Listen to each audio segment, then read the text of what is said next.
All right, Eric, how you doing? I'm doing great, and I've been listening to Raised Under Gray Skies since your last show in Copenhagen. I love that album. Passport Home is one of my favorite songs, Amazing. and I'm very happy with She as well. So this is great for me. Yeah, likewise. Amazing, amazing. How is it over there? Everything good? Yeah, things are like opening up, pandemic wise. I actually, Yeah, yeah. last time I did an artist interview, it was with Craig David right before the pandemic shut down, and Wow. we actually spoke about some of your music because I was listening to you back then as well. Nice. No, he's a good guy. I was just messaging just the other day, actually. So, yeah, he's good. He's good. Oh, I just want to ask, how much time do we have? Because I have a mental health story for the end, and Okay. I'd like to get into it. So if you can let me know when we have like 2 minutes Yeah, left. sure. But Yeah, what does it yeah. look like? I'm good. Okay, Yeah, we should be cool. We should be okay, cool. okay. Let's get into it. My first question is, how did you keep your fan base engaged during the pandemic? So during the pandemic, I guess we decided to regularly do little, was it Instagram? Yeah, little Instagram live sessions, it was interesting actually because it had been a long time. I've got so used to being able to just rely on like my players Yeah, to kind of play the guitars and the pianos and everything. So I kind of lost my confidence a little bit with accompanying myself. So it was a positive. Um, relearning curve for me to try and sort of, pull out the guitar and try and remember the way I used to play the songs before I handed it over to my guitarist, who was a much better player than me. But no, it was really, really nice. We did a couple of Zooms. We did, so yeah, I think every Monday for quite a while we did like a little live session on Insta where I just play a few songs and we'd have a chat and stuff. And then, yeah, like I said, we did a few Zooms. I think it was really interesting actually because so many artists around the time were doing that kind of thing. They were jumping on Zooms and they were joining one another and they were, jumping on Instagram Live. So yeah, I ended up doing a few bits with other artists as well. So it was actually quite an amazing time to connect with people. I think because everybody was at home. yeah. Nobody was touring or, although some people were still working and working from home, it meant that a lot of people could sort of connect. So in that respect, we found a positive there.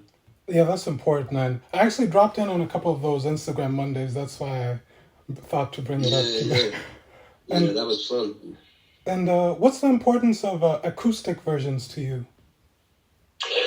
So when I first started, writing songs and doing this solo project, I guess, because I used to just sing in bands before that,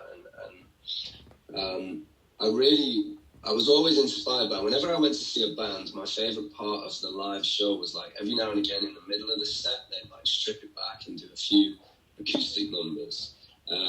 So I really, really, come in, sorry, the dog's crying because my wife's just gone out, look at this.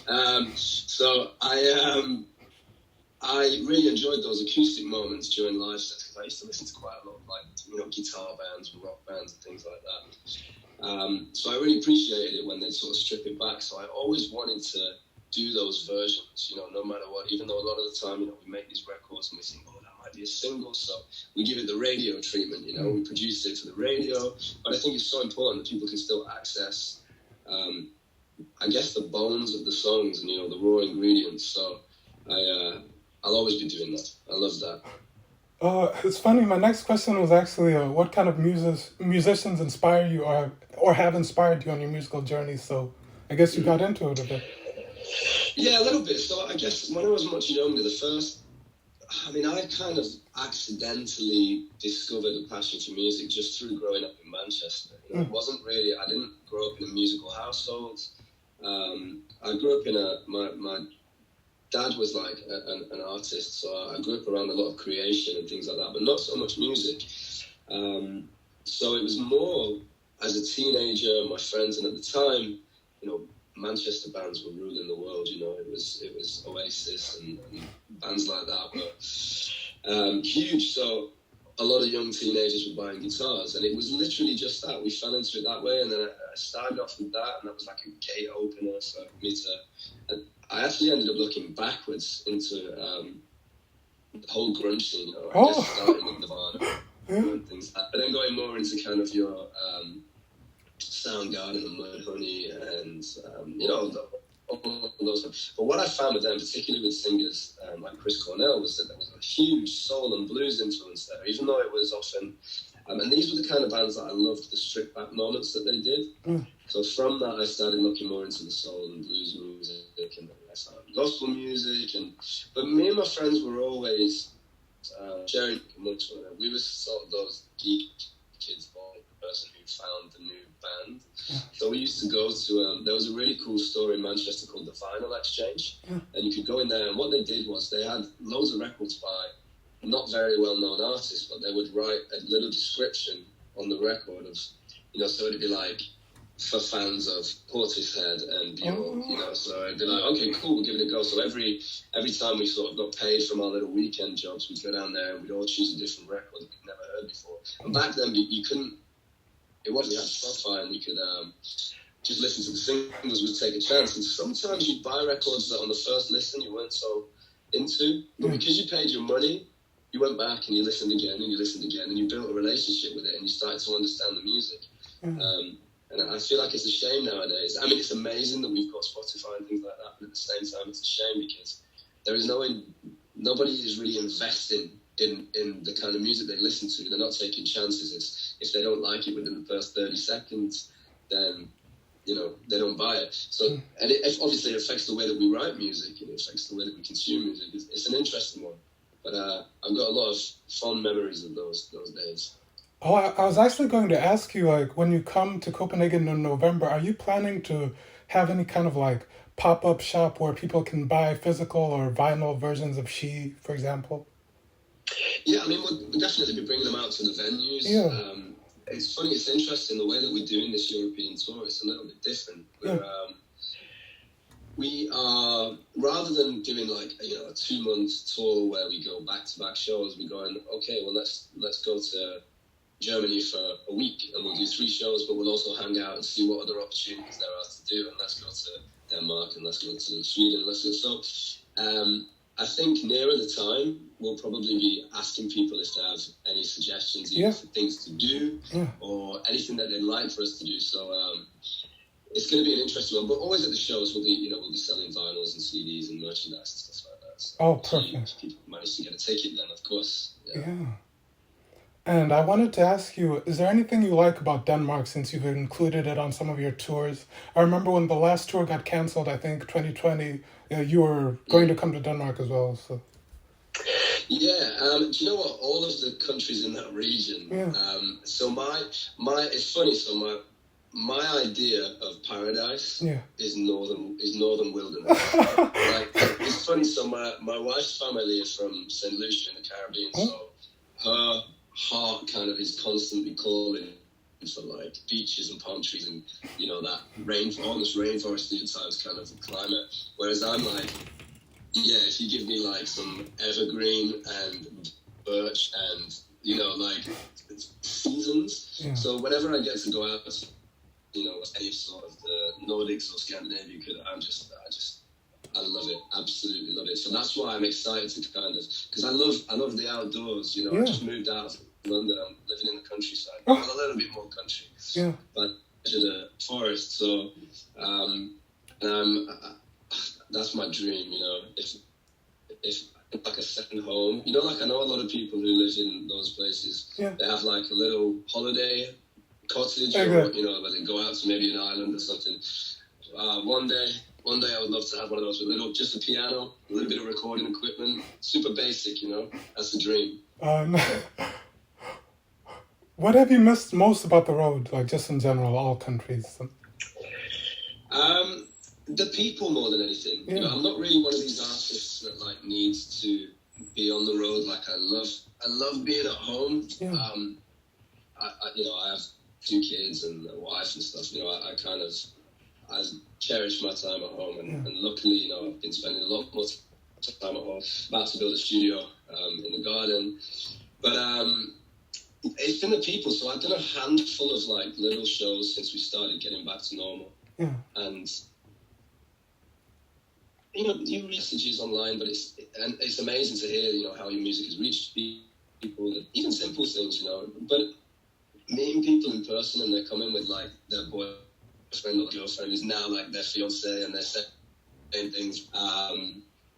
Your music is like really soundtracked our whole relationship, and we met and we bonded over your music, and now we're getting married, and little things like that. And then little things like, you know, how much it's helped me through a hard time, or there's something about meeting people in person and seeing and looking in their eyes when they speak that to you that really reminds you like why we do this. Because I think over the pandemic it was quite easy, and especially when there were so many people going through hard times, to feel like, what am I doing?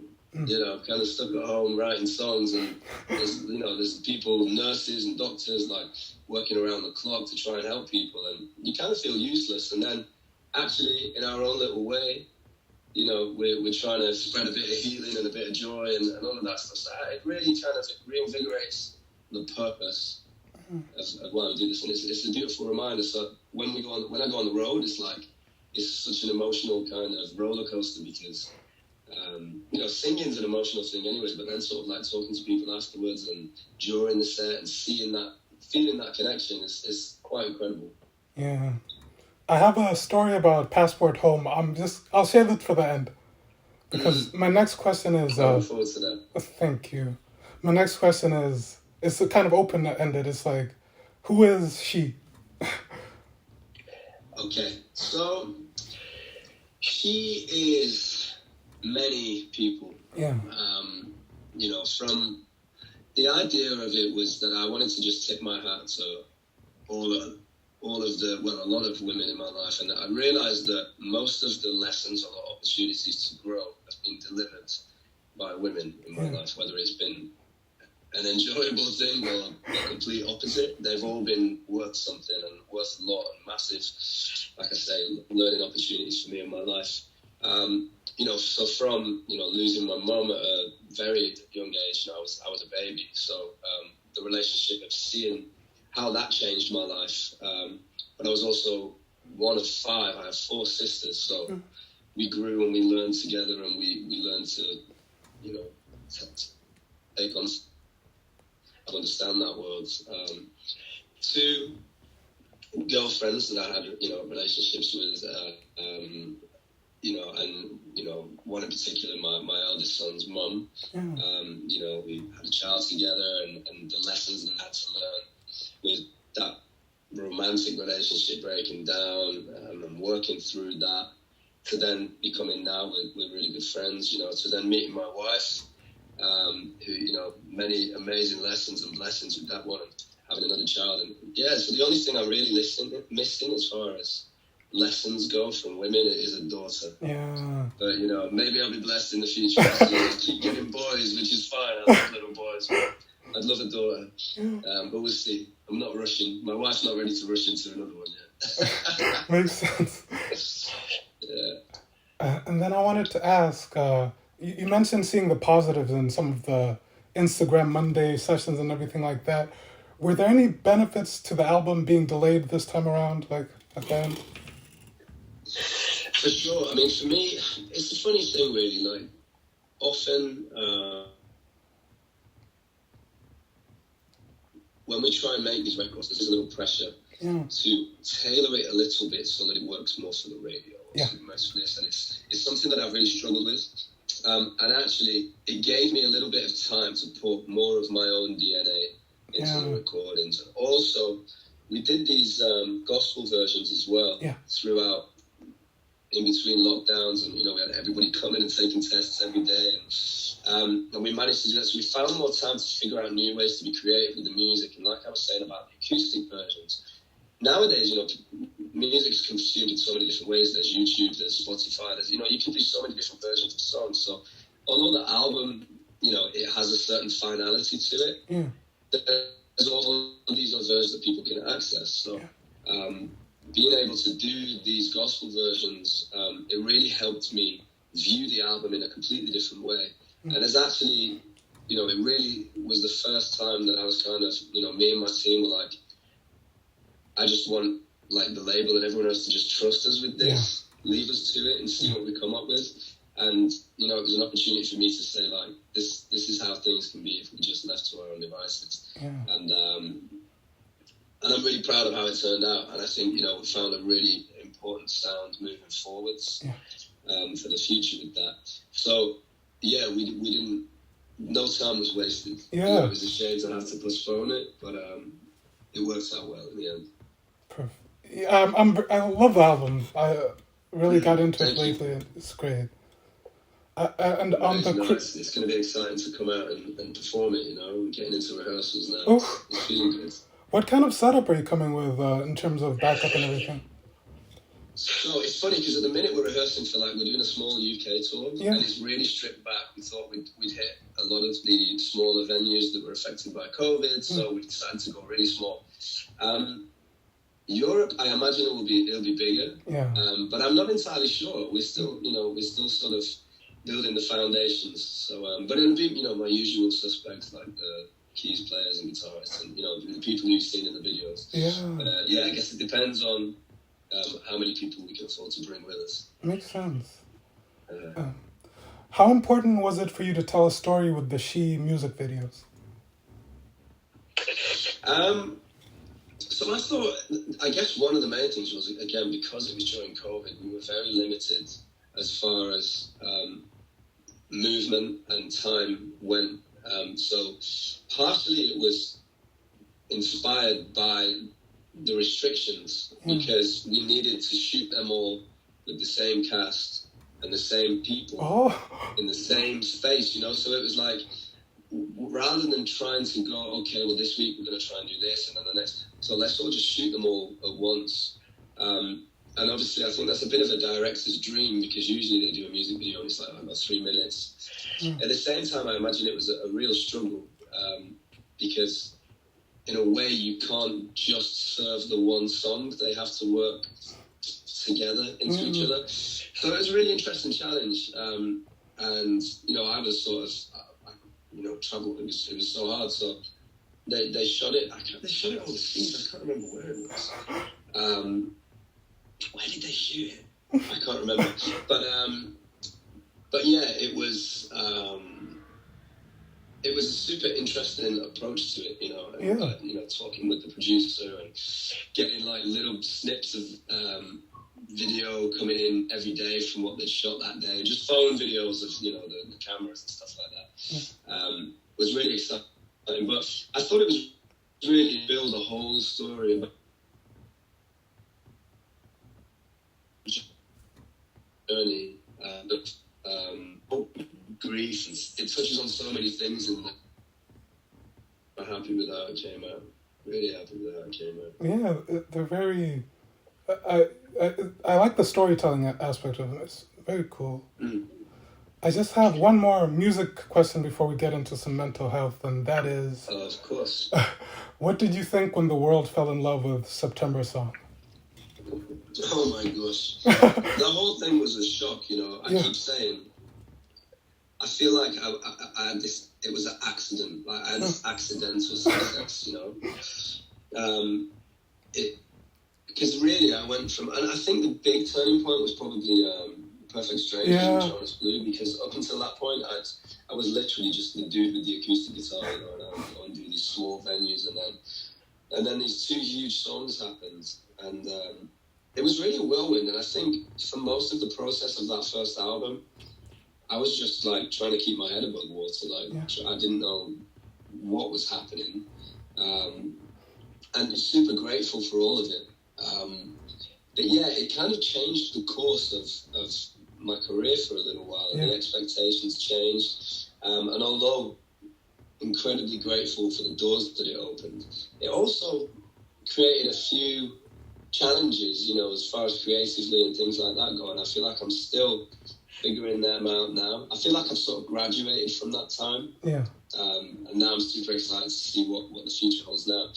But it was so unexpected, having something perform so well and reach people all over the world. And that was the door, the song that opened so many doors for people to find my music. So forever grateful for that. But it still blows my mind. I mean, the numbers are just too big to get my head around. It's crazy. Yeah. It's crazy, but I'm just grateful. Yeah. Now, before I let you go, it's time for me to share something. You know, when I went to your last show, it moved me when you played Through the Silence and you spoke a bit about mental health. And I've seen Yeah. some of your other mental health interviews. And I'm a four-time playwright, director and playwright. And one of my last shows was called Hip Hop Saved My Life. And Amazing. it was about music and suicide prevention. And you know, the song Passport Home, it moved me so much. I sent it to my mother and I said it made me think of her. And then I used it as the closing of the show. Wow. So now I'm gonna play you a small clip where you're gonna hear Passport Home at the end. And if you approve, I'd like you to give me permission to use Pretender in my next show, Cloud Chasers. Amazing. But let me just play it. I hope you can hear it. About to do a stretch institutionalized. I'm so determined it can't break me. I'm not just scared, I'm shaking, but it's a sacrifice that I'm making. Because I had a premonition, I'm a star in the making. I'm gonna make it. I choose me. I'm gonna flip the suicide text scenario. I'm gonna write the motivational text every day from the mental hospital. It's my time. You know what? Scratch that. It's our time.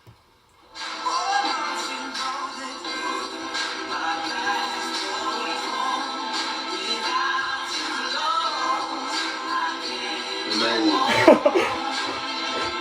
I love that. So this was a film performance or? It was theater, but it happened to be filmed. It was part of a theater festival. Amazing. Well, no, it's always a privilege to be, you know, involved in anything like that, you know, especially with a positive message. So Yeah. I have no issues with you using Pretender in the future. Yeah, so I'd love to see the video. I don't know if I can. I'll be happy to share it with you. It's 25 Yeah, minutes. sometime that'd be amazing. I'll send it to your people, and if